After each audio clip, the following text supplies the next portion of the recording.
दोस्तों बात करते हैं परमानेंट सेटलमेंट की या स्थायी बंदोबस्त की।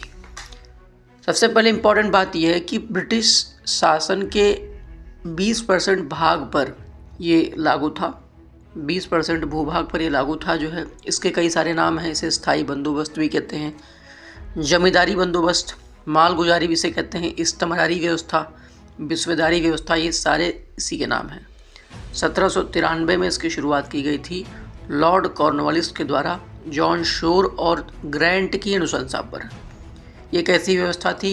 ये एक व्यवस्था थी राजस्व एकत्रित करने की, जिसमें भूमि का मालिक जमींदार को बना दिया जाता था और रेट को फिक्स कर दिया जाता था। जो भी रेट थी राजस्व की, भूमि का लगान की जो रेट थी वो फिक्स कर दी जाती थी एक निश्चित समय के लिए, 10 साल 15 साल के लिए फिक्स कर दी जाती थी।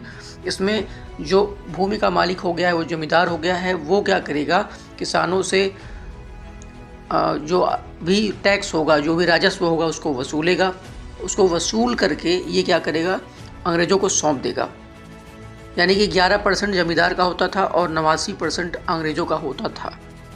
और सूर्यास्त का कानून बड़ा फेमस है। सूर्यास्त का कानून का मतलब ये है कि सूर्यास्त होने तक अगर जो भी जमींदारी है, जो भी राजस्व है, अगर अंग्रेज़ों तक नहीं पहुंचाया गया तो जमींदारी नीलाम कर दी जाती थी। और ये सूर्यास्त का कानून लागू किया गया था 1794 में।